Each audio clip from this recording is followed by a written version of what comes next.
ಆತ್ಮೀಯ ಸ್ಪರ್ಧಾರ್ಥಿಗಳೇ, ನಾನು ನಿಮ್ಮ ಆನಂದ್ ಸರ್, ಭೂಗೋಳ ಚೇತನ ಪುಸ್ತಕದ ಲೇಖಕರು. ಆತ್ಮೀಯ ವಿದ್ಯಾರ್ಥಿಗಳೇ, ದಿನಾಂಕ 7/12/2025 ಕರ್ನಾಟಕ TET ಪರೀಕ್ಷೆ ಏನು ನಡೀತು. ಈ ಪರೀಕ್ಷೆಯಲ್ಲಿ ಭೂಗೋಳಶಾಸ್ತ್ರದಿಂದ ಒಟ್ಟು 19 ಪ್ರಶ್ನೆಗಳು ಬಂದಿದ್ದು. ಈ 19 ಪ್ರಶ್ನೆಗಳಲ್ಲಿ ನಮ್ಮ ಭೂಗೋಳ ಚೇತನ ಪುಸ್ತಕ, ನಾನೇ ಬರೆದಿರುವಂಥ ಭೂಗೋಳ ಚೇತನ ಪುಸ್ತಕದಲ್ಲಿ ಸುಮಾರು 19ರಲ್ಲಿ ನೋಡಿ 17 ಪ್ರಶ್ನೆಗಳು ಇದೇ ಭೂಗೋಳ ಚೇತನ ಪುಸ್ತಕದಿಂದ ಬಂದಿದ್ದಾವೆ. ಆ ಒಂದು ಸಾಕ್ಷಿಯನ್ನು ನಿಮಗೆ ಮುಂದಿನ ಪೇಜಲ್ಲಿ ನಾನು ಕೊಡ್ತಾ ಹೋಗ್ತಿದ್ದೀನಿ. ನೋಡಿ, ಹಾಗಾಗಿ ಈ ಒಂದು ಭೂಗೋಳ ಚೇತನ ಪುಸ್ತಕದ 19ರಲ್ಲಿ 17 ಪ್ರಶ್ನೆಗಳು ಏನು ಬಂದಿದ್ದಾವೆ, ಈ 17 ಪ್ರಶ್ನೆಗಳನ್ನು ಇವತ್ತು ನಾನು ಅನಾಲಿಸಿಸ್ ಮಾಡ್ತಾ ಹೋಗ್ತೀನಿ. ಹಾಗೆ ನೀವು ಈ ಒಂದು ತರಗತಿಯನ್ನ ವೀಕ್ಷಣೆ ಮಾಡಿ, ಹಾಗೆ ಫಾಲೋ ಮಾಡಿ ಅಂತ ಹೇಳ್ತಾ ನೋಡಿ. ಹಾಗಾದ್ರೆ ಮೊದಲನೇ ಕ್ವಶನ್ ಏನಪ್ಪಾ ಅಂದ್ರೆ, ನೆನ್ನೆ ನಡೆದಂತ ಎಕ್ಸಾಮ್ ಅಲ್ಲಿ ಬಂದಂತ ಮೊದಲ ಕ್ವಶನ್ಸ್ ಏನಪ್ಪಾ ಅಂದ್ರೆ ನೋಡಿ, ನಿಮ್ಗೆ ಇಲ್ಲಿದೆ. ಇದು ಕ್ವಶನ್ ಏನಿದೆಯಪ್ಪ ಅಂದ್ರೆ, ಭಾರತೀಯ ವಾಯುಪಡೆ ಏನಿದೆ, ಭಾರತೀಯ ವಾಯುಪಡೆ ಏನಿದೆ, ಈ ಭಾರತೀಯ ವಾಯುಪಡೆ ದಿನವನ್ನ ಆಚರಿಸುವುದು ಯಾವಾಗ ಅಂತ. ಇಲ್ಲಿ ನೋಡಿ, ಆಪ್ಷನ್ ಎ ಇದೆ ಅಕ್ಟೋಬರ್ 8, ಡಿಸೆಂಬರ್ 4, ಫೆಬ್ರವರಿ 1, ಮೇ 8 ಇದೆ. ಹಾಗಾಗಿ 4 ಆಪ್ಷನ್ಸ್ ಅನ್ನ ಕೊಟ್ಟಿದ್ದಾರೆ.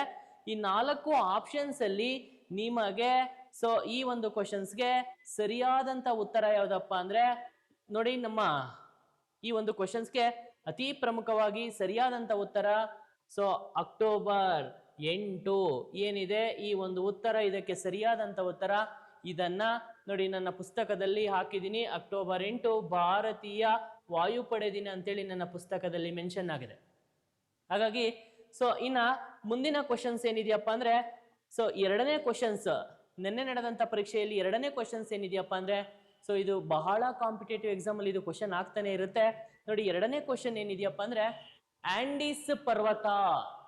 ಆಂಡೀಸ್ ಎನ್ನುವಂತ ಪರ್ವತ ಅನ್ನೋದು ಇರುವಂತ, ಆಂಡೀಸ್ ಪರ್ವತ ಸರಣಿ ಇರುವಂತ ಖಂಡ ಯಾವುದು ಅಂತ ಕ್ವಶನ್ ಇದೆ. ಹಾಗಾದ್ರೆ ನೋಡಿ, ಇಲ್ಲಿ ಆಪ್ಷನ್ 4 ಇದಾವೆ. ದಕ್ಷಿಣ ಅಮೆರಿಕ ಅಂತ ಇದೆ, ಏಷ್ಯಾ ಅಂತ ಇದೆ, ಯುರೋಪ್ ಅಂತ ಇದೆ, ಆಫ್ರಿಕಾ ಅಂತ ಇದೆ. ಈ 4 ಆಪ್ಷನ್ಸ್ಗೆ ಸರಿಯಾದಂತ ಉತ್ತರ ಯಾವ್ದಪ್ಪ ಅಂದ್ರೆ, ಈ ಆಂಡೀಸ್ ಎನ್ನುವಂತ ಪರ್ವತ ಶ್ರೇಣಿ ನಮಗೆ ಯಾವ ಕಾಂಟಿನೆಂಟ್ಸ್ ಅಲ್ಲಿ ಪ್ರಮುಖವಾಗಿ ಕಂಡು ಬರುತ್ತಪ್ಪ ಅಂದ್ರೆ, ಇದಕ್ಕೆ ಸರಿಯಾದಂತ ಉತ್ತರ ದಕ್ಷಿಣ ಅಮೆರಿಕಾದಲ್ಲಿ ಇದು ಕಂಡು ಬರುತ್ತೆ. ಇದು ಸಹ ನನ್ನ ಪುಸ್ತಕದಲ್ಲೇ ಇದೆ. ನೋಡಿ, ನಿಮ್ಗೆ ಮುಂದೆ ತೋರಿಸ್ತೀನಿ ಅದು. ಇಲ್ಲಿ ನೋಡಿ, ಈ ಒಂದು ದಕ್ಷಿಣ ಅಮೆರಿಕ ಏನಿದೆ, ಈ ದಕ್ಷಿಣ ಅಮೆರಿಕಾದಲ್ಲಿ ಪೇಜ್ ನಂಬರ್ 484ರಲ್ಲಿದೆ. ಆಂಡೀಸ್ ಪರ್ವತಗಳು ದಕ್ಷಿಣ ಅಮೆರಿಕಾದಲ್ಲಿ ಕಂಡು ಬರುವಂತ ಆಂಡೀಸ್ ಪರ್ವತಗಳು ದಕ್ಷಿಣ ಅಮೆರಿಕಾದ ಪ್ರಮುಖ ಪರ್ವತ ಶ್ರೇಣಿಗಳು ಅಂತೇಳಿ ನಾವು ಇದನ್ನ ಮೆನ್ಷನ್ ಮಾಡಿದೀವಿ. ಹಾಗಾಗಿ ಇದು ಇಡೀ ಆಂಡೀಸ್ ಪರ್ವತ ಶ್ರೇಣಿಯ ಹೆಚ್ಚು ಇನ್ಫಾರ್ಮೇಶನ್ಸ್ ಅನ್ನ ನನ್ನ ಪುಸ್ತಕದಲ್ಲಿ ಹಾಕಿದ್ದೀನಿ. ಈ ಶ್ರೇಣಿಯಲ್ಲಿ ಬರುವಂತ ಎತ್ತರವಾದಂತ ಶಿಖರ ಇರ್ಬೋದು, ಪ್ರತಿಯೊಂದು ಸಹ ಇಲ್ಲಿ ಮೆನ್ಷನ್ ಆಗಿದೆ. ಅದಕ್ಕೋಸ್ಕರ ಆಂಡೀಸ್ ಪರ್ವತ ಶ್ರೇಣಿಯಲ್ಲಿ ಕಂಡು ಬರುವಂತ ಯಾವ ದೇಶದಲ್ಲಿ, ಯಾವ ಕಾಂಟಿನೆಂಟ್ಸ್ ಅಲ್ಲಿ ಕಂಡು ಬರುತ್ತೆ ಅಂದ್ರೆ ದಕ್ಷಿಣ ಅಮೆರಿಕ ಇದಕ್ಕೆ ಸರಿಯಾದಂತ ಉತ್ತರ ಅಂತೇಳಿ ಕನ್ಸಿಡರ್ ಮಾಡ್ತೀವಿ. ಹಾಗಾದ್ರೆ ನೆಕ್ಸ್ಟ್ ನಾವು ಮೂರನೇ ಕ್ವಶನ್ಗೆ ಹೋಗೋದಾದ್ರೆ, ನಾನು ಜಸ್ಟ್ ಕ್ವಶನ್ ಯಾವ್ಯಾವ ಬಂದಿತ್ತು ಅಂತ ಹೇಳ್ತಾ ಹೋಗ್ತೀನಿ. ಇನ್ನು ಮೂರನೇ ಕ್ವಶನ್ಸ್ ಯಾವ್ದಪ್ಪ ಅಂದ್ರೆ, ನೆನ್ನೆ ನಡೆದಂತ ಕ್ವಶನ್ಸ್ ಅಲ್ಲಿ, ಎಕ್ಸಾಮ್ಸ್ ಅಲ್ಲಿ ಮೂರನೇ ಕ್ವಶನ್ಸ್ ಯಾವ್ದಪ್ಪ ಅಂದ್ರೆ ಜಿಯೋಗ್ರಫಿಗೆ ಸಂಬಂಧಪಟ್ಟಂತೆ ನೋಡಿ, ಇದನ್ನ ವಿಶ್ವದ ಕಾಫಿಯ ಬಂದರು ಅಂತೇಳಿ ಕರಿತೀವಿ ಅಂತ. ಯಾವುದನ್ನ ವಿಶ್ವದ ಕಾಫಿಯ ಬಂದರು ಅಂತೇಳಿ ಕರಿತೀವಿ ಅಂದ್ರೆ ನೋಡಿ, ಇಲ್ಲೂ ಅಷ್ಟೇ ಆಪ್ಷನ್ 4 ಇದೆ. ಬ್ರೆಜಿಲ್ ಇದೆ, ಮೆಕ್ಸಿಕೋ ಇದೆ, ರಿಯೋ ಡಿ ಜನೈರೋ ಇದೆ, ವೆಸ್ಟ್ ಇಂಡೀಸ್ ಇದೆ. ನಿಮ್ಗೆ ಗೊತ್ತಿರ್ಲಿ, ಪ್ರಪಂಚದ ಕಾಫಿಯ ಬಂದರು ಅಂತ ಬಂದಾಗ ಎರಡಿದಾವೆ. ಯಾವಪ್ಪ ಅದಂದ್ರೆ, ಒಂದು ಬ್ರೆಜಿಲ್ನ ಸ್ಯಾಂಟೋಸ್ ಅಂತ ಇದೆ, ಇನ್ನೊಂದು ರಿಯೋ ಡಿ ಜನೈರೋ ಅಂತ ಇದೆ. ಇವೆರಡನ್ನ ಪ್ರಪಂಚದ ಕಾಫಿಯ ಬಂದರು ಅಂತ ಕರಿತೀವಿ. ಇದರಲ್ಲಿ ನಮ್ಮ ನವಮಂಗಳೂರು ಬಂದರನ್ನ ಭಾರತದ ಕಾಫಿಯ ಬಂದರು ಅಂತೇಳಿ ಕನ್ಸಿಡರ್ ಮಾಡ್ತೀವಿ. ಹಾಗಾದ್ರೆ ಇಲ್ಲಿ ಕ್ವಶನ್ ಏನಿದೆ, ವಿಶ್ವದ ಕಾಫಿಯ ಬಂದರು ಯಾವುದು ಅಂತ ಬ್ರೆಜಿಲ್ ಅಂತ ಕೊಟ್ಟಿದ್ದಾನೆ, ಇಲ್ಲಿ ಸ್ಯಾಂಟೋಸ್ ಅಂತ ಕೊಟ್ಟಿಲ್ಲ. ಹಾಗಾಗಿ ಇದು ತಪ್ಪ ಆನ್ಸರು. ಮೆಕ್ಸಿಕೋನು ತಪ್ಪ ಆನ್ಸರು, ವೆಸ್ಟ್ ಇಂಡೀಸ್ ತಪ್ಪ ಆನ್ಸರು. ಇದಕ್ಕೆ ಸರಿಯಾದಂತ ಉತ್ತರ ಯಾವ್ದಪ್ಪ ಅಂದ್ರೆ ರಿಯೋ ಡಿ ಜನೈರೋ. ಹಾಗಾದ್ರೆ ಇದು ಸಹ ನನ್ನ ಪುಸ್ತಕದಿಂದನೇ ಬಂದಿದೆ, ರಿಯೋ ಡಿ ಜನೈರೋ. ಅದರ ಒಂದು ಸರಿಯಾದಂತ ಪ್ರೂಫ್ ಅನ್ನ ತೋರಿಸ್ತೀನಿ ನೋಡಿ ಸ್ನೇಹಿತರೆ. ಇಲ್ಲಿ ಆ ಒಂದು ಕ್ವಶನ್ಸ್ ಏನಿದೆ, ಈ ಒಂದು ಕ್ವಶನ್ಸ್ಗೆ ಪೇಜ್ ನಂಬರ್ 513ರಲ್ಲಿದೆ, ಪೇಜ್ ನಂಬರ್ 513ರಲ್ಲಿದೆ ಉತ್ತರ ರಿಯೋ ಡಿ ಜನೈರೋ ಅಂತ, ರಿಯೋ ಡಿ ಜನೈರೋ ಅಂತ. ಇದಕ್ಕೆ ಸರಿಯಾದ ನೋಡಿ, ಇಲ್ಲಿದೆ ನಿಮ್ಗೆ ಪ್ರಪಂಚದ ಕಾಫಿಯ ಬಂದರು ಬ್ರೆಜಿಲ್ನ ರಿಯೋ ಡಿ ಜನೈರೋ ಅಂತೇಳಿ. ಹಾಗಾಗಿ ಈ ಕ್ವಶನ್ಸ್ ಕೂಡ ನನ್ನ ಎಕ್ಸಾಮ್ ಅಲ್ಲಿ ಬಂದಿತ್ತು, ಇದು ನನ್ನ ಪುಸ್ತಕದಿಂದ ಬಂದಿದೆ. ಹಾಗಾಗಿ ನಾವು ಮುಂದಕ್ಕೆ ಮಾತಾಡೋದಾದ್ರೆ, ಮುಂದಿನ ಕ್ವಶನ್ಸ್ ಬಗ್ಗೆ ಮಾತಾಡೋದಾದ್ರೆ, ನೋಡಿ ಸ್ನೇಹಿತರೆ, ಇಲ್ಲಿ ಬಹಳ ಎಕ್ಸಾಮ್ ಅಲ್ಲಿ ಕ್ವಶನ್ಸ್ ರಿಪೀಟ್ ಆಗ್ತಾ ಇರುತ್ತೆ. ಬಹಳ ಇಂಪಾರ್ಟೆಂಟ್ ಆದಂತ ಕ್ವಶನ್ಸ್ ಇದು. ಎಲ್ಲ ಎಕ್ಸಾಮ್ ಅಲ್ಲಿ ರಿಪೀಟ್ ಆಗ್ತಾನೆ ಹೋಗ್ತಾ ಇರುತ್ತೆ. ಭೂಮಿಯ ವಾಯುಮಂಡಲದ ಅತ್ಯಂತ ಕೆಳಪದರ ಯಾವುದು ಅಂತ, ಅತ್ಯಂತ ಕೆಳಪದರ ಯಾವುದು ಅಂತ ಕ್ವಶನ್ಸ್ ಇದೆ. ಇಲ್ಲಿ ನೋಡಿ, ಉಷ್ಣತಾ ಮಂಡಲ ಇದೆ. ಉಷ್ಣತಾ ಮಂಡಲ ಅನ್ನೋದು ಸೊ 4ನೇ ಪದರ, ಮಧ್ಯಂತರ ಮಂಡಲ ಅನ್ನೋದು 3ನೇ ಪದರ, ಸಮೋಷ್ಣ ಅನ್ನೋದು 2ನೇ ಪದರ, ಪರಿವರ್ತನ ಅನ್ನೋದು 1ನೇ ಪದರ. ಹಾಗಾಗಿ ನಾವು ಟಾಪ್ ಇಂದ ಬಂದಾಗ ಇಲ್ಲಿ ಮೊದಲು ಎಕ್ಸೋಸ್ಪಿಯರ್ ಬಾಹ್ಯ ಮಂಡಲ ಸ್ಟಾರ್ಟ್ ಆಗುತ್ತೆ. ಉಷ್ಣತಾ ಮಂಡಲ, ಮಧ್ಯಂತರ ಮಂಡಲ, ಸಮೋಷ್ಣ ಮಂಡಲ, ಪರಿವರ್ತನಾ ಮಂಡಲ ಅಂತ. ಅದಕ್ಕೋಸ್ಕರ ಇದಕ್ಕೆ ನೋಡಿ, ವಾಯುಮಂಡಲದ ಅತ್ಯಂತ ಕೆಳಪದರ ಯಾವುದು ಅಂತ ಬಂದಾಗ ಸ್ನೇಹಿತರೆ, ಸರಿಯಾದಂತ ಉತ್ತರ ಪರಿವರ್ತನಾ ಮಂಡಲ. ಸೊ ಇದು ಸಹ ನನ್ನ ಪುಸ್ತಕದಿಂದನೇ ಬಂದಿದೆ. ನೋಡಿ, ಇಲ್ಲಿ ಪರಿವರ್ತನಾ ಮಂಡಲ ಅಂತ ಇದೆ. ಇಲ್ಲಿ ನೋಡಿ ನಿಮ್ಗೆ ಕ್ವಶನ್ಸ್ ಇದು ಎಲ್ಲಾ ಎಕ್ಸಾಮ್ ಅಲ್ಲೂ ರಿಪೀಟ್ ಆಗ್ತಾನೆ ಹೋಗ್ತಾ ಇರುತ್ತೆ. ಸೊ ಇದು ವಾಯುಮಂಡಲ, ಫಸ್ಟ್ ಲೈನ್ ಅಲ್ಲಿ ಹಾಕಿದ್ದೀನಿ, ಇದು ವಾಯುಮಂಡಲದ ಅತ್ಯಂತ ಕೆಳಪದರವಾಗಿದೆ. ಸೊ ಇದನ್ನ ಕಡ ಪೇಜ್ ನಂಬರ್ 35 ಅಲ್ಲಿ ಮೆನ್ಷನ್ ಆಗಿದೆ, ಇದು ವಾಯುಮಂಡಲದ ಅತ್ಯಂತ ಕೆಳಪದರ ಅಂತ. ಹಾಗಾಗಿ ನಾವು ಮುಂದಿನ ಕ್ವಶನ್ ಹೋಗೋದಾದ್ರೆ ಸ್ನೇಹಿತರೆ, ನೋಡಿ ಮುಂದಿನ ಕ್ವಶನ್ ಯಾವ್ದಿದ್ಯಪ್ಪ ಅಂದ್ರೆ, ಇಲ್ಲಿ ಘಾಟ್ಗಳಿಗೆ ಸಂಬಂಧಪಟ್ಟಂತೆ ಕ್ವಶನ್ ಇದೆ. ಕರ್ನಾಟಕ ಭೂಗೋಳದಿಂದ ಇದು ಕ್ವಶನ್ಸ್ ಬಂದಿದೆ. ಇದು ಸಹ ಅನೇಕ ಎಕ್ಸಾಮ್ ಅಲ್ಲಿ ಕ್ವಶನ್ಸ್ ಘಾಟ್ಗಳಿಗೆ ಸಂಬಂಧಪಟ್ಟಂತೆ ರಿಪೀಟ್ ಆಗ್ತಾ ಹೋಗ್ತಾ ಇರುತ್ತೆ.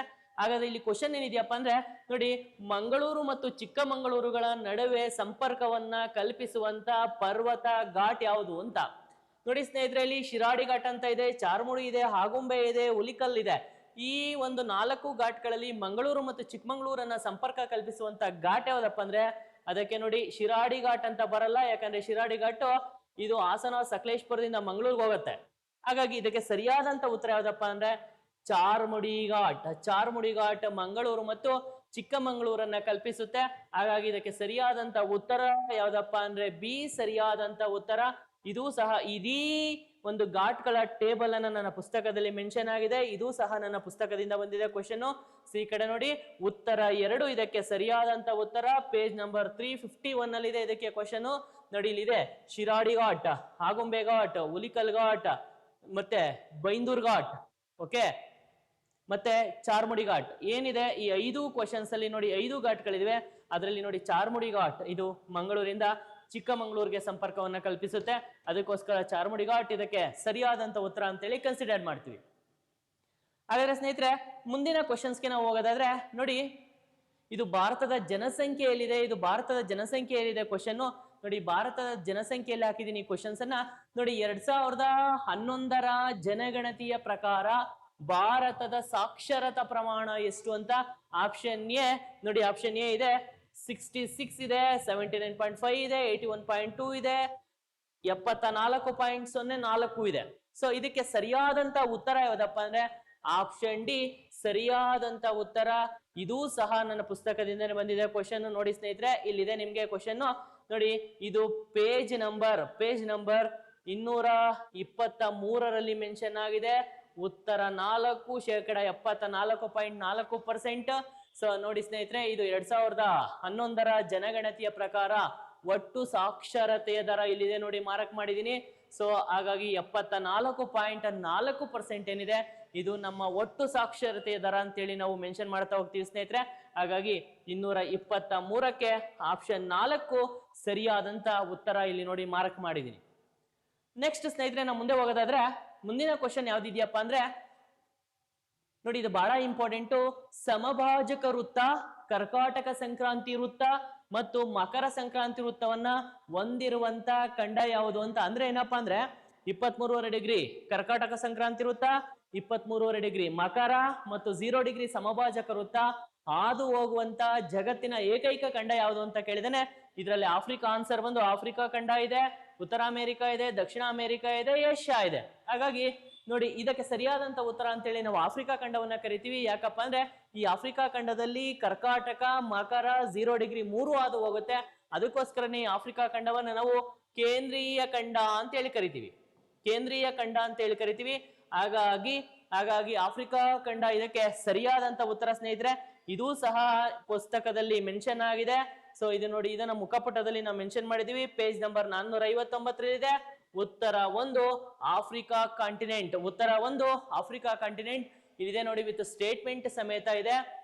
ಸಮಭಾಜಕ ವೃತ್ತ, ಮಕರ ಸಂಕ್ರಾಂತಿ ವೃತ್ತ, ಕರ್ಕಾಟಕ ಸಂಕ್ರಾಂತಿ ವೃತ್ತ ಈ ಖಂಡದ ಮೂಲಕ ಹಾದು ಹೋಗುತ್ತವೆ.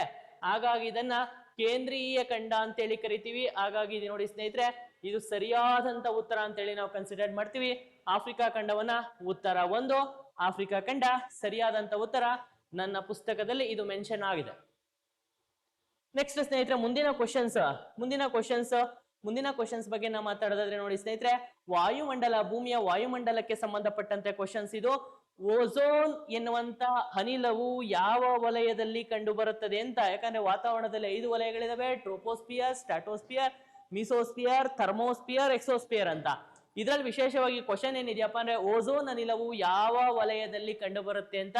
ಇಲ್ಲಿ ಆಪ್ಷನ್ ಎ ಪರಿವರ್ತನಾ ಮಂಡಲ ಅಲ್ಲ, ಮಧ್ಯಂತರ ಮಂಡಲ ಅಲ್ಲ, ಸಮೋಷ್ಣ ಮಂಡಲ, ಉಷ್ಣತಾ ಮಂಡಲ ಅಂತ ಬಂದಾಗ ನೋಡಿ ಇದಕ್ಕೆ ಸರಿಯಾದಂತ ಉತ್ತರ ಓಝೋನ್ ಲೇಯರ್ ನಮ್ಗೆ ಎಲ್ಲಿ ಕಂಡು ಬರುತ್ತಪ್ಪ ಅಂದ್ರೆ ಸಮೋಷ್ಣ ಮಂಡಲದಲ್ಲಿ ಕಂಡು ಬರುತ್ತದೆ.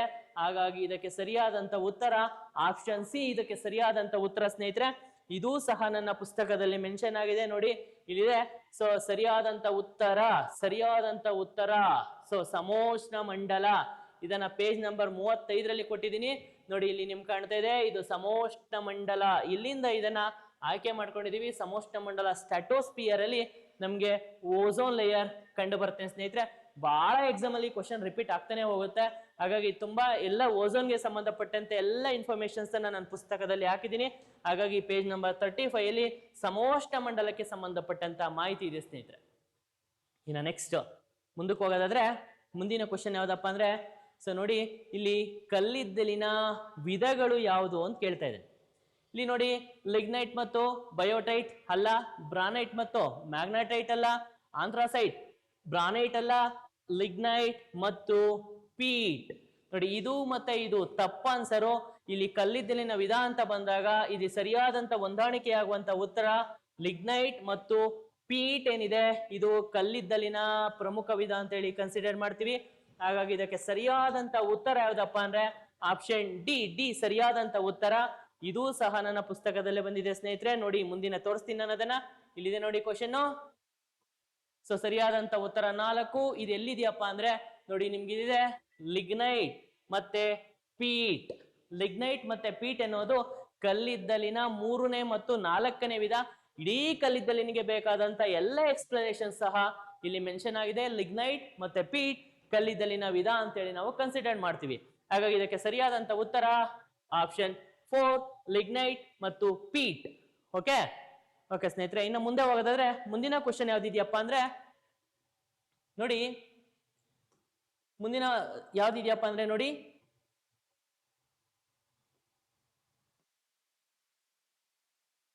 ಇಲ್ಲಿ ಕ್ವಶನ್ ಏನಿದೆ, ಕೆಳಗಿನವುಗಳಲ್ಲಿ ತಪ್ಪಾಗಿರುವಂತ ಜೋಡಿಯನ್ನ ಆರಿಸಿ ಅಂತ.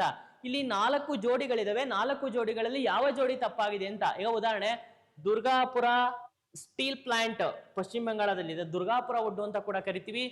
ಬಿಲಾಯಿ ಸ್ಟೀಲ್ ಪ್ಲಾಂಟ್ ಛತ್ತೀಸ್ಗಢದಲ್ಲಿದೆ. ಸೇಲಂ ಸ್ಟೀಲ್ ಪ್ಲಾಂಟ್ ತಮಿಳ್ನಾಡಲ್ಲಿದೆ. ಬಕಾರೋ ಸ್ಟೀಲ್ ಪ್ಲಾಂಟ್ ಇಲ್ಲಿ ಒಡಿಸ್ಸಾ ಅಂತ ಇದೆ. ಇದು ಒಡಿಸ್ಸಾ ಅಲ್ಲ, ಇದು ಬೊಕಾರೋ ಸ್ಟೀಲ್ ಪ್ಲಾಂಟ್ ಎಲ್ಲಿದೆಯಪ್ಪ ಅಂದ್ರೆ ಜಾರ್ಖಂಡ್ ಅಲ್ಲಿದೆ. ಎಲ್ಲಿದೆ? ಜಾರ್ಖಂಡ್ ಅಲ್ಲಿದೆ. ಅದಕ್ಕೋಸ್ಕರ ಆಪ್ಷನ್ ಡಿ ಏನಿದೆ ನೋಡಿ, ಇಲ್ಲಿ ಆಪ್ಷನ್ ಡಿ ಸರಿಯಾದಂತ ಉತ್ತರ ಅಲ್ಲ, ತಪ್ಪಾದಂತ ಉತ್ತರ. ಅದಕ್ಕೋಸ್ಕರ ಇಲ್ಲಿ ತಪ್ಪಾಗಿರುವಂತ ಜೋಡಿ ಯಾವುದು ಅಂತ ಬಂದಾಗ ಆಪ್ಷನ್ 4 ಏನಿದೆ ಇದು ಸರಿಯಾದಂತ ಉತ್ತರ. ಇದೂ ಸಹ ಎಂಟೈರ್ ನನ್ನ ಪುಸ್ತಕದಲ್ಲಿ ಮೆನ್ಷನ್ ಆಗಿದೆ. ನೋಡಿ ಇಲ್ಲಿ ಕಾಣ್ತಾ ಇದೆ ನಿಮ್ಗೆ, ಎಲ್ಲವನ್ನು ಕೂಡ ನನ್ನ ಪುಸ್ತಕದಲ್ಲಿ ಮೆನ್ಷನ್ ಮಾಡಿದೀನಿ. ಸೊ ಇಲ್ಲಿ ನೋಡಿ, ಬಕಾರೋ ಏನಿದೆ, ರೂರ್ಕೆಲಾ ಏನಿದೆ, ಸೊ ಇದೆಲ್ಲವೂ ವಿಶಾಖಪಟ್ಟಣ ಇದೆ, ಎಲ್ಲವೂ ಕೂಡ ಇದರಲ್ಲಿ ಮೆನ್ಷನ್ ಆಗ್ತಾ ಹೋಗ್ತಿದೆ. ಹಾಗಾಗಿ ಇದನ್ನ ನೋಡಿದ್ರೆ ನಿಮ್ಗೆ ಈಸಿಯಾಗಿ ನೀವು ಅದನ್ನ ಐಡೆಂಟಿಫೈ ಮಾಡಬಹುದಾಗತ್ತೆ. ಹಾಗಾಗಿ ಬಕಾರೋ ನೋಡಿ, ಇಲ್ಲಿ ಇನ್ನೇನು ಒಂದ್ಸಾಗ ಏನ್ ತೋರಿಸ್ತೀನಿ. ಬಕಾರೋ ಎನ್ನುವಂತ ಸ್ಟೀಲ್ ಪ್ಲಾಂಟ್ ಒಡಿಸಾದಲ್ಲಿದೆ ಅಂತ ಇಲ್ಲ ಆನ್ಸರ್ ಇದೆ. ಬಟ್ ಇದಕ್ಕೆ ಸರಿಯಾದಂತ ಉತ್ತರ ನೋಡಿ, ಬಕಾರೋ ಎನ್ನುವಂತ ಉಕ್ಕಿನ ಕಾರ್ಖಾನೆ ಇದು ಜಾರ್ಖಂಡ್ ರಾಜ್ಯದಲ್ಲಿದೆ. ಹಾಗಾಗಿ ಇದು ಸರಿಯಾದಂತ ಉತ್ತರ ಅಂತ. ಸರಿ ಇತ್ತಲ್ಲ, ಸರಿಯಾದಂತ ಉತ್ತರ ಅಂತ. ನೆಕ್ಸ್ಟ್ ಅದಾದ್ಮೇಲೆ ನಾವು ಮುಂದಕ್ಕೆ ಹೋಗೋದಾದ್ರೆ ಮುಂದಿನ ಕ್ವಶನ್ ನೋಡಿ, ಮುಂದಿನ ಕ್ವಶನ್ಗೆ ಹೋಗೋದಾದ್ರೆ ಇಲ್ಲಿ ನೋಡಿ, ಬುಡಕಟ್ಟು ಜನಾಂಗಕ್ಕೆ ಸಂಬಂಧಪಟ್ಟಂತೆ ಯಾವಾಗಲೂ ಕೂಡ ನಿಮಗೆ ಬುಡಕಟ್ಟು ಜನಾಂಗಕ್ಕೆ ಸಂಬಂಧಪಟ್ಟಂತೆ ಯಾವಾಗಲೂ ಕೂಡ ಕ್ವಶನ್ಸ್ ಬರ್ತಾ ಇರುತ್ತೆ. ಇಲ್ಲಿ ಬುಡಕಟ್ಟು ಜನಾಂಗಕ್ಕೆ ಸಂಬಂಧಪಟ್ಟಂತೆ ಕ್ವಶನ್ ಏನಿದೆಯಪ್ಪ ಅಂದ್ರೆ ನೋಡಿ ಸ್ನೇಹಿತರೆ, ಇದು ಬುಡಕಟ್ಟು ಜನಾಂಗ ಅನ್ನೋದು ಎಲ್ಲ ಕಾಂಪಿಟೇಟಿವ್ ಎಕ್ಸಾಮ್ಗೆ ಇಂಪಾರ್ಟೆಂಟು. ಇಲ್ಲಿ ನೋಡಿ ಜಾರ್ವಾ ಮತ್ತು ಓಂಗೆ ಬುಡಕಟ್ಟುಗಳು ಯಾವ ದ್ವೀಪದಲ್ಲಿ ಕಂಡು ಬರುತ್ತೆ ಅಥವಾ ಎಲ್ಲಿ ಕಂಡು ಬರುತ್ತೆ ಅಂತ ನೋಡಿ ಸ್ನೇಹಿತರೆ. ಇಲ್ಲಿ ಆಪ್ಷನ್ ಎ ಇದೆ ಫಿಲಿಪೈನ್ಸ್, ಬೋರ್ನಿಯಾ ಅಂತ ಇದೆ, ಲಕ್ಷದ್ವೀಪ ಇದೆ, ಅಂಡಮಾನ್ ನಿಕೋಬಾರ್ ಇದೆ. ಸೊ ಜಾರ್ವಾ ಮತ್ತು ಓಂಗೆ ಎನ್ನುವಂತ ಟ್ರೈಬಲ್ ಪೀಪಲ್ ನಮ್ಗೆ ಎಲ್ಲಿ ಕಂಡು ಬರುತ್ತಪ್ಪ ಅಂದ್ರೆ ವಿಶೇಷವಾಗಿ ಅಂಡಮಾನ್ ಮತ್ತು ನಿಕೋಬಾರ್ ದ್ವೀಪದಲ್ಲಿ ಕಂಡು ಬರುತ್ತೆ. ಆಪ್ಷನ್ 4 ಇದಕ್ಕೆ ಸರಿಯಾದಂತ ಉತ್ತರ ಸ್ನೇಹಿತರೆ. ಇದೂ ಸಹ ನನ್ನ ಪುಸ್ತಕದಲ್ಲಿ ಮೆನ್ಷನ್ ಆಗಿದೆ. ಇಲ್ಲಿ ನೋಡಿ, ಇಲ್ಲಿ ಕ್ವಶನ್ ಇದೆ. ಸೊ ಉತ್ತರ 4 ಸರಿಯಾದಂತ ಉತ್ತರ. ಇದನ್ನ ಪೇಜ್ ನಂಬರ್ 311 ಅಲ್ಲಿ ಇದೆ, ಪೇಜ್ ನಂಬರ್ 311 ಅಲ್ಲಿ ಇದೆ. ಸೊ ಅಂಡಮಾನ್ ಮತ್ತು ನಿಕೋಬಾರ್ ಅಲ್ಲಿ ಕಂಡು ಬರುವಂತ ಪ್ರಮುಖ ಬುಡಕಟ್ಟು ಜನಾಂಗ ಯಾವುದು ಅಂತ ನೋಡಿ. ಅಂಡಮಾನ್ ನಿಕೋಬಾರ್ ಅಲ್ಲಿ ಗ್ರೇಟ್ ಅಂಡಮಾನೀಸ್, ವರನ್ಸ್, ವಂಗೆನ್ಸ್, ಸೆಂಟ್ರಲೀಸ್ ಮತ್ತೆ ಶಾಂಪೈನ್ಸ್ ಎನ್ನುವಂತ ಅನೇಕ ಬುಡಕಟ್ಟು ಜನಾಂಗ ಕಂಡು ಬರುತ್ತೆ. ಅದು ನಮ್ಮ ಪುಸ್ತಕದಲ್ಲಿ ಮೆನ್ಷನ್ ಆಗಿದೆ ಸ್ನೇಹಿತರೆ.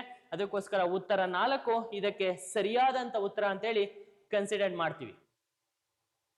ಇನ್ನು ನೋಡಿ ಸ್ನೇಹಿತರೆ, ಈ ಕ್ಲೌಡ್ಸ್ ಮೋಡಗಳಿಗೆ ಸಂಬಂಧಪಟ್ಟಂತೆ ಒಂದು ಕ್ವಶನ್ ಇದೆ. ಏನಪ್ಪಾ ಅದು ಕ್ವಶನ್ ಅಂದ್ರೆ, ರಾಶಿ ವೃಷ್ಟಿ ಮೋಡಗಳಿಗೆ ಸಂಬಂಧಿಸಿದಂತೆ ಸರಿಯಾದಂತ ಹೇಳಿಕೆ ಯಾವುದು ಅಂತ. ರಾಶಿ ವೃಷ್ಟಿ ಮೋಡಗಳು ಅಥವಾ ನಿಂಬಸ್ ಕ್ಲೌಡ್ಸ್ ಅಂತ ನಾವೇನ್ ಕರಿತೀವಿ, ಅದಕ್ಕೆ ಸರಿಯಾದಂತ ಉತ್ತರ ಯಾವ್ದಪ್ಪ ಅಂದ್ರೆ ನೋಡಿ, ಡೆಫಿನೇಷನ್ ಇದೆ. ಈ ರಾಶಿ ವೃಷ್ಟಿ ಮೋಡಗಳು ಹೆಚ್ಚು ಮಳೆಯನ್ನ ಮತ್ತು ಹಿಮ ಮಳೆ ಸುರಿಸುತ್ತವೆ, ಒಂದ್ ಆಪ್ಷನ್. ವಾಯುಮಂಡಲದಲ್ಲಿ ಅತಿ ಎತ್ತರದ ಮೋಡಗಳು ಸೆಕೆಂಡ್ ಆಪ್ಷನ್. ವಾಯುಮಂಡಲದ ಅತ್ಯಂತ ಕೆಳಮಟ್ಟದಲ್ಲಿರುತ್ತೆ ಮೂರನೇ ಆಪ್ಷನ್. ತೆಳುವಾದ ಹಾಳೆ ಅಥವಾ ವಿಸ್ತಾರವಾದಂತ ಪದರಗಳಂತೆ ಕಾಣುತ್ತೆ ಅಂತೇಳಿ 4 ಆಪ್ಷನ್ಸ್ ಇದೆ. ಹಾಗಾದ್ರೆ ರಾಶಿವೃಷ್ಟಿ ಮೋಡಗಳು ಅಂತ ಬಂದಿದ ತಕ್ಷಣ ನಮ್ಗೆ ಬಹಳ ಇಂಪಾರ್ಟೆಂಟ್ ಏನಪ್ಪಾ ಅಂದ್ರೆ, ಇವು ಅತಿ ಹೆಚ್ಚು ಮಳೆ ಮತ್ತು ಹಿಮ ಮಳೆ ಸುರಿಸುತ್ತವೆ. ಹಾಗಾಗಿ ಇದಕ್ಕೆ ಸರಿಯಾದಂತ ಉತ್ತರ ಆಪ್ಷನ್ ಎ ಇದಕ್ಕೆ ಸರಿಯಾದಂತ ಉತ್ತರ ಸ್ನೇಹಿತರೆ. ಇದೂ ಸಹ ನನ್ನ ಪುಸ್ತಕದಲ್ಲಿ ಮೆನ್ಷನ್ ಆಗಿದೆ ನೋಡಿ. ಪೇಜ್ ನಂಬರ್ 54ರಲ್ಲಿದೆ, ಇದು ಪೇಜ್ ನಂಬರ್ 54ರಲ್ಲಿದೆ. ಇಲ್ಲಿದೆ ನೋಡಿ, ಅತಿ ಹೆಚ್ಚು ಮಳೆ ತರುವಂತ ಮೋಡಗಳು ಅಂತ ಬಂದಾಗ ರಾಶಿ ವೃಷ್ಟಿ ಮೋಡಗಳು. ಹಾಗಾಗಿ ಇದನ್ನ ವಿತ್ ಪ್ರೂಫ್ ಸಮೇತ ಕೊಟ್ಟಿದ್ದೀವಿ ನನ್ನ ಪುಸ್ತಕದಿಂದ.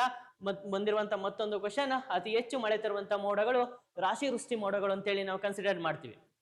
ಹಾಗಾದ್ರೆ ಇಷ್ಟಾದ್ಮೇಲೆ ಸ್ನೇಹಿತರೆ, ಮುಂದಿನ ಕ್ವಶನ್ಸ್ಗೆ ನಾವು ಹೋಗೋದಾದ್ರೆ ನೋಡಿ, ವರ್ಲ್ಡ್ ಫೈತ್ಫುಲ್ ಗೈಸರ್ ಇದು ಯಾವ ದೇಶದಲ್ಲಿದೆ ಅಂತ ನೋಡಿ. ವರ್ಲ್ಡ್ ಫೈತ್ಫುಲ್ ಗೈಸರ್ ಇದು ಯಾವ ದೇಶದಲ್ಲಿದೆ ಅಂತ ಬಂದಾಗ ಜರ್ಮನಿಯಲ್ಲಿದೆ, ಆಪ್ಷನ್ ಜರ್ಮನಿಯಲ್ಲಿದೆ. ಆಪ್ಷನ್ ಬಿ ಅಮೆರಿಕ ಸಂಯುಕ್ತ ಸ್ಥಾನದಲ್ಲಿದೆ, ಬಿ ಬ್ರೆಜಿಲ್ ಇದೆ, 4 ದಕ್ಷಿಣ ಆಫ್ರಿಕಾದಲ್ಲಿದೆ ಅಂತ. ಇದಕ್ಕೆ ನೋಡಿ ಸ್ನೇಹಿತರೆ, ಸರಿಯಾದಂತ ಉತ್ತರ ಯಾವ್ದಪ್ಪ ಅಂದ್ರೆ ಅಮೆರಿಕ ಸಂಯುಕ್ತ ಸಂಸ್ಥಾನದಲ್ಲಿದೆ. ಸೊ ಇದೂ ಸಹ ಆಪ್ಷನ್ ಸೆಕೆಂಡ್ ಇದಕ್ಕೆ ಸರಿಯಾದಂತ ಉತ್ತರ. ಇದೂ ಸಹ ನನ್ನ ಪುಸ್ತಕದಿಂದ ಬಂದಿದೆ ನೋಡಿ ಸ್ನೇಹಿತರೆ. ಇಲ್ಲಿ ಇದು ಚೂರು ಅನಾಲಿಸಿಸ್ ಮಾಡ್ತೀನಿ. ಇಲ್ಲಿ ಉತ್ತರ ಅಮೆರಿಕ ಸಂಯುಕ್ತ ಸಂಸ್ಥಾನ. ಪೇಜ್ ನಂಬರ್ ನೋಡಿ, ಪೇಜ್ ನಂಬರ್ 481ರಲ್ಲಿದೆ, ಪೇಜ್ ನಂಬರ್ 481ರಲ್ಲಿದೆ. ಇಲ್ಲಿ ನೋಡಿ, ಇಲ್ಲಿ ಈ ಅಮೆರಿಕಾದಲ್ಲಿ ನಮಗೆ ಯೆಲ್ಲೋ ಸ್ಟೋನ್ ಎನ್ನುವಂತ ರಾಷ್ಟ್ರೀಯ ಉದ್ಯಾನವನ ಕಂಡು ಬರುತ್ತೆ. ಇದರಲ್ಲಿ ಬಿಸಿ ನೀರಿನ ಬುಗ್ಗೆಗಳು ಕಂಡು ಬರುತ್ತೆ. ಇದನ್ನೇ ನಾವೇನಂತ ಕರಿತೀವಪ್ಪ ಅಂದ್ರೆ, ಸೊ ಇದನ್ನೇ ನಾವು ಪ್ರಮುಖವಾಗಿ ನೋಡಿ, ಇಲ್ಲಿ ಕ್ವಶನ್ ಏನಿದೆ, ಇದನ್ನೇ ನಾವು ಪ್ರಮುಖವಾಗಿ ಏನಂತ ಕರಿತೀವಪ್ಪ ಅಂದ್ರೆ ವರ್ಲ್ಡ್ ಫೈತ್ಫುಲ್ ಗೈಸರ್ ಅಂತ ಹೇಳಿ ನಾವು ಇದನ್ನ ಕರಿತಾ ಹೋಗ್ತೀವಿ. ಹಾಗಾಗಿ ಇದಕ್ಕೆ ಸರಿಯಾದಂತ ಉತ್ತರ ಅಂತೇಳಿ ಆಪ್ಷನ್ 2ನ ನಾವು ಸರಿಯಾದಂತ ಉತ್ತರ ಅಂತ ಸೆಲೆಕ್ಟ್ ಮಾಡ್ತೀವಿ. ಇದಕ್ಕೆ ಸೊ ನೋಡಿ, ಇಲ್ಲಿದೆ, ಇಲ್ಲಿ ಈ ಒಂದು ನನ್ನ ಪುಸ್ತಕದ ಈ ಭಾಗದಿಂದ ಈ ಕ್ವಶನ್ ಅನ್ನು ನಾವು ಆಯ್ಕೆ ಮಾಡ್ಕೊಂಡಿದೀವಿ. ಇನ್ನ ಸ್ನೇಹಿತರೆ, ಮುಂದಿನ ಕ್ವಶನ್ ಯಾವ್ದಪ್ಪ ಅಂದ್ರೆ, ಭಾರತದೊಂದಿಗೆ ನೋಡಿ, ಇದು ಬಹಳ ಎಕ್ಸಾಮ್ ಅಲ್ಲಿ ಆಗ್ತಾ ಇರುತ್ತೆ ಕ್ವಶನ್. ಭಾರತದೊಂದಿಗೆ ಭೂಗಡಿಯನ್ನ ಹಂಚಿಕೊಳ್ಳದಿರುವ ದೇಶ ಯಾವುದು? ಕ್ವಶನ್ ಹುಷಾರಾಗಿ ಓದ್ಬೇಕು. ಹಂಚಿಕೊಳ್ಳದಿರುವ ದೇಶ ಯಾವುದು ಅಂತ. ಯಾಕಂದ್ರೆ ಭಾರತದೊಂದಿಗೆ ಭೂಗಡಿಯನ್ನು ಹಂಚಿಕೊಂಡಿರುವ ದೇಶಗಳನ್ನು ಐಡೆಂಟಿಫೈ ಮಾಡೋದು ತುಂಬಾ ಈಸಿ. ಏನಪ್ಪಾ ಅಂದ್ರೆ, ಒಂದು ಫಾರ್ಮುಲಾ ಇದೆ, BCPN MBA ಅಂತ. ಬಾಂಗ್ಲಾದೇಶ, ಚೀನಾ, ಪಾಕಿಸ್ತಾನ, ನೇಪಾಳ, ಮಯನ್ಮಾರ್, ಭೂತಾನ್ ಮತ್ತು ಆಫ್ಘಾನಿಸ್ತಾನ ಅಂತ ಇವು ಭಾರತದೊಂದಿಗೆ 15,200 ಕಿಲೋಮೀಟರ್ ಉದ್ದದ ಭೂಗಡಿಯನ್ನು ಹಂಚಿಕೊಂಡಿದ್ದಾವೆ. ಇಲ್ಲಿ ನೋಡಿ, ಭೂಗಡಿಯನ್ನು ಹಂಚಿಕೊಂಡಿರುವಂತಹ ದೇಶಗಳು ಬಾಂಗ್ಲಾದೇಶ. ಈ ಫಾರ್ಮುಲಾ ಪ್ರಕಾರ ಬಾಂಗ್ಲಾದೇಶ ಭೂಗಡಿಯನ್ನು ಹಂಚಿಕೊಂಡಿದೆ, ಮಯನ್ಮಾರ್ ಹಂಚ್ಕೊಂಡಿದೆ, ಭೂತಾನ್ ಹಂಚ್ಕೊಂಡಿದೆ. ಹಾಗಾಗಿ ಇಲ್ಲಿ ಮಾಲ್ಡೀವ್ಸ್ ಅನ್ನೋದು ಭಾರತದ ನೈಋತ್ಯದ ನೆರೆಹೊರೆಯ ದೇಶ. ಇದು ಭಾರತದೊಂದಿಗೆ ಜಲಗಡಿಯನ್ನು ಹಂಚ್ಕೊಂಡಿದೆ. ಯಾವುದೇ ಕಾರಣಕ್ಕೂ ಭಾರತದೊಂದಿಗೆ ಇದು ಭೂಗಡಿಯನ್ನ ಹಂಚ್ಕೊಂಡಿಲ್ಲ. ಆ ಕಾರಣಕ್ಕೋಸ್ಕರ ಇಲ್ಲಿ ಸರಿಯಾದಂತ ಉತ್ತರ ಭೂಗಡಿಯನ್ನ ಹಂಚಿಕೊಳ್ಳದೇ ಇರುವ ದೇಶ ಯಾವ್ದಪ್ಪ ಅಂದ್ರೆ ಮಾಲ್ಡೀವ್ಸ್. ಮಾಲ್ಡೀವ್ಸ್ ಹಂಚಿಕೊಳ್ಳದೇ ಇರುವಂತ ದೇಶ. ಅದಕ್ಕೋಸ್ಕರ ಇಲ್ಲಿ ಸರಿಯಾದಂತ ಉತ್ತರ ಅಂತ ಹೇಳಿ ನಾವು ಯಾವ್ದನ್ನ ಸೆಲೆಕ್ಟ್ ಮಾಡ್ತೀವಪ್ಪ ಅಂದ್ರೆ ಆಪ್ಷನ್ ಡಿ ನ ಸೆಲೆಕ್ಟ್ ಮಾಡ್ತೀವಿ. ಆಪ್ಷನ್ ಡಿ ಇದಕ್ಕೆ ಸರಿಯಾದಂತ ಉತ್ತರ ಅಂತ ಹೇಳಿ ಕನ್ಸಿಡರ್ ಮಾಡ್ತೀವಿ ಸ್ನೇಹಿತರೆ. ಇದು ಸಹ ನನ್ನ ಪುಸ್ತಕದಿಂದನೇ ಕವರ್ ಆಗಿದೆ ಕ್ವಶನ್. ನೋಡಿ ಸ್ನೇಹಿತರೆ, ಇಲ್ಲಿ ಏನಿದೆ ಕ್ವಶನ್ ಅಂದ್ರೆ ಭೂಗಡಿಯನ್ನ ಹಂಚಿಕೊಂಡಿರುವಂತ ದೇಶಗಳು. ನೋಡಿ, ಭೂಗಡಿಯನ್ನು ಹಂಚಿಕೊಂಡಿರುವಂತಹ ದೇಶಗಳ ಲಿಸ್ಟ್ ನಿಮ್ಗೆ ಇಲ್ಲಿ ಸಿಕ್ಕಿದೆ. 7 ಭೂಗಡಿಯನ್ನು ಹಂಚಿಕೊಂಡಿರುವಂತ ದೇಶ ಇದೆ. ಇದರಲ್ಲಿ ಭೂಗಡಿಯನ್ನು ಹಂಚಿಕೊಂಡೇ ಇರುವಂತ ದೇಶ ಯಾವ್ದಪ್ಪ ಅಂದ್ರೆ ಮಾಲ್ಡೀವ್ಸ್ ಅನ್ನೋದು ನಿಮ್ಗೆ ಈಸಿಯಾಗಿ ಐಡೆಂಟಿಫೈ ಮಾಡ್ಬೋದು. ಅದಕ್ಕೋಸ್ಕರ ನಿಮ್ಗೆ ಈಸಿಯಾಗಿ ಇದು ಅರ್ಥ ಆಗತ್ತೆ. ಸೊ ಆಪ್ಷನ್ 4 ಸರಿಯಾದಂತ ಉತ್ತರ ಅಂತ ಪೇಜ್ ನಂಬರ್ 99ರಲ್ಲಿ ಇದಕ್ಕೆ ಸರಿಯಾದಂತ ಉತ್ತರವನ್ನ ಕೊಟ್ಟಿದ್ದೀವಿ ಸ್ನೇಹಿತರೆ. ಇನ್ನು ನೆಕ್ಸ್ಟ್ ಮುಂದಕ್ಕೆ ಹೋಗೋದಾದ್ರೆ ನೋಡಿ, ಇದು ಅಂಟಾರ್ಟಿಕಾ ವೃತ್ತದ ಮತ್ತೊಂದು ಹೆಸರೇನು ಅಂತ. ಯಾವಾಗ್ಲೂ ಇದು ಕ್ವಶನ್ಸ್ ನೋಡಿ, ಇದು ಅಂಟಾರ್ಟಿಕಾ ವೃತ್ತ ಮತ್ತೊಂದು ಹೆಸರೇನು ಅಂತ ಬಂದಾಗ ಉದಾಹರಣೆ ನೋಡಿ, 23.5 ಡಿಗ್ರಿ ಉತ್ತರ ಅಕ್ಷಾಂಶವನ್ನ ಕರ್ಕಾಟಕ ಸಂಕ್ರಾಂತಿ ಅಂತ ಕರಿತೀವಿ. 66.5 ಡಿಗ್ರಿ ದಕ್ಷಿಣ ಅಕ್ಷಾಂಶವನ್ನ ನಾವೇನಂತ ಕರಿತೀವಪ್ಪ ಅಂದ್ರೆ ಅಂಟಾರ್ಟಿಕಾ ವೃತ್ತ ಅಂತ ಕರಿತೀವಿ. ಹಾಗಾಗಿ ಇದಕ್ಕೆ ಸರಿಯಾದಂತ ಉತ್ತರ ಆಪ್ಷನ್ ಬಿ ಸರಿಯಾದಂತ ಉತ್ತರ. ಹಾಗಾದ್ರೆ 66.5 ಡಿಗ್ರಿ ಉತ್ತರ ಅಕ್ಷಾಂಶವನ್ನ ನಾವೇನಂತ ಕರಿತೀವಿ ಅಂತ ಏನಾದ್ರು ಕೇಳ್ಬಿಟ್ರೆ, ಸಪೋಸ್ ಆರ್ಕಿಟಿಕ್ ವೃತ್ತ ಅಂತ ಕರಿತೀವಿ. ಇನ್ನ 23.5 ಡಿಗ್ರಿ ದಕ್ಷಿಣ ಅಕ್ಷಾಂಶವನ್ನ ನಾವೇನಂತ ಕರಿತೀವಿ ಅಂತ ಏನಾದ್ರು ಕೇಳಿದ್ರೆ ಮಕರ ಸಂಕ್ರಾಂತಿ ಅಂತ ಕರಿತೀವಿ. ಮಕರ ಸಂಕ್ರಾಂತಿ ವೃತ್ತ ಅಂತ ಕರಿತೀವಿ. ಹಾಗಾಗಿ ನೋಡಿ, ಇಲ್ಲಿ 4 ಇದಾವೆ, 4 ಅಕ್ಷಾಂಶದ ನೇಮ್ ಇದೆ. ಹಾಗಾಗಿ ಇಲ್ಲಿ ಕೊಟ್ಟಿರುವಂತ ಕ್ವಶನ್ ಪ್ರಕಾರ 66.5 ಡಿಗ್ರಿ ದಕ್ಷಿಣ ಅಕ್ಷಾಂಶವನ್ನ ನಾವೇನಂತ ಕರಿತೀವಪ್ಪ ಅಂದ್ರೆ ಅಂಟಾರ್ಟಿಕಾ ವೃತ್ತ ಅಂತ ಕರಿತೀವಿ. ಅಥವಾ ಅಂಟಾರ್ಟಿಕಾ ವೃತ್ತದ ಮತ್ತೊಂದು ಹೆಸರು 66.5 ಡಿಗ್ರಿ ದಕ್ಷಿಣ ಅಕ್ಷಾಂಶ ಅಂತೇಳಿ. ಈ ಕ್ವಶನ್ ಸಹ ನನ್ನ ಪುಸ್ತಕದಿಂದನೇ ಬಂದಿದೆ ಸ್ನೇಹಿತರೆ. ನೋಡಿ, ಇಲ್ಲಿ ನಿಮಗೆ ಕಾಣ್ತಾ ಇದೆ, ಇಲ್ಲಿ ಡಯಾಗ್ರಾಮ್ ಕಾಣ್ತಾ ಇದೆ ನೋಡಿ, ಸರಿಯಾದಂತ ಉತ್ತರ. ಸೊ ಇಲ್ಲಿ ಸರಿಯಾದಂತ ಉತ್ತರ 2. ಸೊ ಪೇಜ್ ನಂಬರ್ 30, 66.5 ದಕ್ಷಿಣ ಅಕ್ಷಾಂಶವನ್ನ ನಾವೇನಂತ ಕರಿತೀವಪ್ಪ ಅಂದ್ರೆ ನೋಡಿ, ನಿಮ್ಗೆ ಏನಂತ ಕರಿತೀವಿ ಅಂದ್ರೆ ಇಲ್ಲಿದೆ ನೋಡಿ, ದಕ್ಷಿಣ ಮೇರು ವೃತ್ತ ಅಂತೇಳಿ ಕರಿತೀವಿ. ಹಾಗಾಗಿ ವಿತ್ ಪ್ರೂಫ್ ಸಮೇತ ನನ್ನ ಪುಸ್ತಕದಲ್ಲಿ ಬಂದಿದೆ. ಹಾಗಾಗಿ ಇದಕ್ಕೆ ಸರಿಯಾದಂತ ಉತ್ತರ ಸೆಕೆಂಡ್ ಅಂತೇಳಿ ನಾವು ಕನ್ಸಿಡರ್ ಮಾಡ್ತೀವಿ. ನೆಕ್ಸ್ಟ್ ಸ್ನೇಹಿತರೆ, ಮುಂದಕ್ಕೆ ಹೋಗೋದಾದ್ರೆ ಮುಂದಿನ ಕ್ವಶನ್ ನೋಡಿ, ಮುಂದಿನ ಕ್ವಶನ್ ಇಲ್ಲಿದೆ, ಏಷ್ಯಾದ ಅತ್ಯಂತ ಚಿಕ್ಕ ದೇಶ ಯಾವುದು ಅಂತ. ನೋಡಿ ಸ್ನೇಹಿತರೆ, ಇಲ್ಲಿ ಎಕ್ಸಾಕ್ಟ್ ಇಲ್ಲಿ ಸರಿಯಾದಂತ ಉತ್ತರ ಯಾವ್ದಪ್ಪ ಅಂದ್ರೆ ಮಾಲ್ಡೀವ್ಸ್ ಅಂತ ಬರುತ್ತೆ. ಮಾಲ್ಡೀವ್ಸ್ ಚಿಕ್ಕ ದೇಶ. ಇದಕ್ಕೂ ಕೂಡ ನೋಡಿ, ಇಲ್ಲಿದೆ ನೋಡಿ, ನನ್ನ ಪುಸ್ತಕದಲ್ಲಿದೆ. ಇಲ್ಲಿ ಪ್ರಮುಖವಾಗಿ ಇಲ್ಲಿ ಮೆನ್ಷನ್ ಮಾಡಿದೀವಿ. ಸೊ ದಕ್ಷಿಣ ಏಷ್ಯಾದಲ್ಲಿ ಬರುವಂತ ಮಾಲ್ಡೀವ್ಸ್ ಏನಿದೆ, ಇದು ಚಿಕ್ಕ ದೇಶ ಅಂತೇಳಿ ನಾವು ಮೆನ್ಷನ್ ಮಾಡ್ತಾ ಹೋಗ್ತೀವಿ. ಇದರ ಬಗ್ಗೆ ನಮ್ಮ ಮಾಹಿತಿನೂ ಕೂಡ ನನ್ನ ಪುಸ್ತಕದಲ್ಲಿ ಇದೆ ಸ್ನೇಹಿತರೆ. ಇನ್ನು ನೆಕ್ಸ್ಟ್ ಮುಂದುವರೆದು ನಾವು ಮಾತಾಡೋದಾದ್ರೆ ನೋಡಿ, ಕೆಳಗಿನ ಕ್ರಾಂತಿಗಳಲ್ಲಿ ಯಾವುದು ಸರಿಯಾದ ಜೋಡಿ ಅಂತೇಳಿ. ಇಲ್ಲಿ ನೋಡಿ 4 ಆಪ್ಷನ್ಸ್ ಇದೆ. ಒಂದು ಹಳದಿ ಕ್ರಾಂತಿ, ಬೆಳ್ಳಿ ಕ್ರಾಂತಿ, ಕೆಂಪು ಕ್ರಾಂತಿ, ಸುವರ್ಣ ಕ್ರಾಂತಿ ಅಂತೇಳಿ. ಸೊ ಹಾಗಾಗಿ ಈ 3 ಕ್ರಾಂತಿಗಳು ತಪ್ಪಿದೆ. ಹಾಗಾಗಿ ಸರಿಯಾದಂತ ಉತ್ತರ ಯಾವ್ದಪ್ಪ ಅಂದ್ರೆ ಇಲ್ಲಿ ಸುವರ್ಣ ಕ್ರಾಂತಿ ಯಾವುದಕ್ಕೆ ಸಂಬಂಧಪಟ್ಟಿದೆ ಅಂದ್ರೆ ಹಣ್ಣು ಮತ್ತು ಹೂಗಳ ಉತ್ಪಾದನೆಗೆ ಸಂಬಂಧಿಸಿದೆ. ಹಾಗಾಗಿ ಈ ಕೊಟ್ಟಿರುವಂತ ಕ್ವಶನ್ಗೆ ಸರಿಯಾದಂತ ಉತ್ತರ ಆಪ್ಷನ್ 4 ಸರಿಯಾದಂತ ಉತ್ತರ. ಇದರ ಪ್ರೂಫ್ ಸಹ ನನ್ನ ಪುಸ್ತಕದಲ್ಲಿ ಇದೆ ಸ್ನೇಹಿತರೆ. ಈ ಕ್ವಶನ್ ಸಹ ನನ್ನ ಪುಸ್ತಕದಿಂದನೇ ಬಂದಿದೆ. ನೋಡಿ, ನಿಮ್ಗೆ ಇಲ್ಲಿ ಕಾಣ್ತಾ ಇದೆ. ಸೊ ಇಲ್ಲಿ ಹಳದಿ ಕ್ರಾಂತಿ ಅಂತ ಬಂದಾಗ ನಿಮ್ಗೆ ಹಳದಿ ಕ್ರಾಂತಿ ಬಗ್ಗೆನೂ ಇದೆ, ಸುವರ್ಣ ಕ್ರಾಂತಿ ಬಗ್ಗೆನೂ ಇದೆ, ಎಲ್ಲ ಕ್ರಾಂತಿಗಳ ಬಗ್ಗೆನೂ ಹಾಕಿದ್ದೀನಿ. ಅಧಿಕೃತವಾಗಿ ನಮಗೆ ಸುವರ್ಣ ಕ್ರಾಂತಿ ಯಾವುದಕ್ಕೆ ಸಂಬಂಧಪಟ್ಟಿದೆ ಅಂತ ಬಂದಾಗ ವಿಶೇಷವಾಗಿ ನೋಡಿ, ಇಲ್ಲಿದೆ ನಿಮ್ಗೆ ತೆಂಗು, ಮಾವು, ಗೋಡಂಬಿ ಮತ್ತು ವಿವಿಧ ಹಣ್ಣುಗಳ ಉತ್ಪಾದನೆಗೆ ಸಂಬಂಧಿಸಿದಂತ ಕ್ರಾಂತಿಯನ್ನ ನಾವು ಸುವರ್ಣ ಕ್ರಾಂತಿ ಅಂತ ಕರಿತೀವಿ. ಅದು ಸಹ ಪುಸ್ತಕ ಪೇಜ್ ನಂಬರ್ 240 ನಲ್ಲಿ ನನ್ನ ಪುಸ್ತಕದಿಂದ ಬಂದಿದೆ ಸ್ನೇಹಿತರೆ. ಹಾಗಾಗಿ ಇಲ್ಲಿ ನಮಗೆ ಪ್ರಮುಖವಾಗಿ ಕಾಣುತ್ತೆ. ನೆಕ್ಸ್ಟ್ ಇನ್ನ ನೋಡಿ, ಕರ್ನಾಟಕದಲ್ಲಿ ನೆಕ್ಸ್ಟ್ ಕ್ವಶನ್, ಕರ್ನಾಟಕದಲ್ಲಿ ಅತಿ ಹೆಚ್ಚು ಸಾಗುವಳಿ ಭೂಮಿಯನ್ನ ಹೊಂದಿರುವಂತ ಜಿಲ್ಲೆ ಯಾವುದು ಅಂತ ಹೇಳಿ ಕೇಳಿದ್ದೇನೆ ಸ್ನೇಹಿತರೆ. ಇದಕ್ಕೆ ಸರಿಯಾದಂತ ಉತ್ತರ ಕಲಬುರ್ಗಿ. ಇದಕ್ಕೆ ಸರಿಯಾದಂತ ಉತ್ತರ. ಇದನ್ನ ನನ್ನ ಪುಸ್ತಕದಲ್ಲಿ ನಾನು ನೇರವಾಗಿ ಸಾಗುವಳಿ ಭೂಮಿ ಅಂತ ಹಾಕಿಲ್ಲ. ಹಾಗಾಗಿ ಈ ಒಂದು ಕ್ವಶನ್ಸ್ ಏನಿದೆ ಇದಕ್ಕೆ ಸರಿಯಾದಂತ ಉತ್ತರ ಅಂತೇಳಿ ನಾವು ಕನ್ಸಿಡರ್ ಮಾಡ್ತೀವಿ ಕಲಬುರ್ಗಿಯನ್ನ. ಅದಕ್ಕೋಸ್ಕರ ಇದಕ್ಕೆ ಸರಿಯಾದಂತ ಉತ್ತರ ಕಲಬುರ್ಗಿ ಸರಿಯಾದಂತ ಉತ್ತರ ಸ್ನೇಹಿತರೆ. ಇನ್ನ ನೋಡಿ, ನೆಕ್ಸ್ಟ್ ಲಾಸ್ಟ್ ಕ್ವಶನ್, ನೆನ್ನೆ ನಡೆದಂತ ಎಕ್ಸಾಮ್ಸ್ ಅಲ್ಲಿ ಬಂದಂತ ಜಿಯೋಗ್ರಫಿಗೆ ಸಂಬಂಧಪಟ್ಟಂತ ಕೊನೆ ಕ್ವಶನ್ ಯಾವ್ದಪ್ಪ ಅಂದ್ರೆ ನೋಡಿ, ಆಸ್ಟ್ರೇಲಿಯಾದ ಪೂರ್ವಕ್ಕೆ ಹರಿಯುವಂತ ನದಿಗಳು ಯಾವುದು ಅಂತೇಳಿ. ನಾನು ಎಲ್ಲಾ ನದಿ ವ್ಯವಸ್ಥೆಗಳನ್ನ ಮಿಕ್ಸಡ್ ಅಲ್ಲಿ ಹಾಕಿದ್ದೀನಿ, ಅದನ್ನು ಅಧಿಕೃತವಾಗಿ ಪಶ್ಚಿಮಕ್ಕೆ ಹರಿಯುವುದು ಯಾವುದು, ದಕ್ಷಿಣಕ್ಕೆ ಹರಿಯುವುದು ಯಾವುದು ಅಂತ ಕೇಳಿಲ್ಲ. ಹಾಗಾಗಿ ನೋಡಿ ಇಲ್ಲಿ ಕ್ವಶನ್ ಕೇಳ್ಬಿಟ್ಟಿದ್ದಾನೆ, ಪೂರ್ವಕ್ಕೆ ಹರಿಯುವ ನದಿಗಳು ಯಾವುದು ಅಂತ. ಮಿಚೆಲ್ ಡಾಲಿ ಇದೆ, ಹಂಟರ್ ಬೊಲ್ಯಾಂಡೋ ಇದೆ, ಮಿಚೆಲ್ ಗಿಲ್ಬರ್ಟ್ ಇದೆ, ಡಾಲಿ ಮತ್ತು ವಿಕ್ಟೋರಿಯಾ ಇದೆ. ಇದರಲ್ಲಿ ನೋಡಿ ಈ ಕ್ವಶನ್ಗೆ ಹಂಟರ್ ಮತ್ತು ಬೆಲ್ಯಾಂಡೋ ಅನ್ನೋದು ಸರಿಯಾದಂತ ಉತ್ತರ. ಹಾಗಾಗಿ ನೋಡಿ ಸ್ನೇಹಿತರೆ, ಇದು ನಿನ್ನೆ ನಡೆದಂತ ಜಿಯೋಗ್ರಫಿಗೆ ಸಂಬಂಧಪಟ್ಟಂತ 19 ಕ್ವಶನ್ಗಳನ್ನ ನಾನು ಮುಂದೆ ಅನಾಲಿಸಿಸ್ ಮಾಡಿದ್ದೀನಿ. ಇದರಲ್ಲಿ 17 ಕ್ವಶನ್ಸ್ಗಳು ನನ್ನ ಪುಸ್ತಕದಿಂದನೇ ಬಂದಿದ್ದಾವೆ ಸ್ನೇಹಿತರೆ. ಸೊ ಹಾಗಾಗಿ ತಮ್ಮೆಲ್ಲರಿಗೂ ಕೂಡ ಕೀ ಆನ್ಸರ್ಸ್ ಅನ್ನ ಚೆಕ್ ಮಾಡ್ಕೊಳ್ಳಿ. ಸೊ ಹಾಗಾಗಿ ತಮ್ಮೆಲ್ಲರಿಗೂ ಕೂಡ ಧನ್ಯವಾದಗಳು. Thank you. ಶುಭವಾಗಲಿ.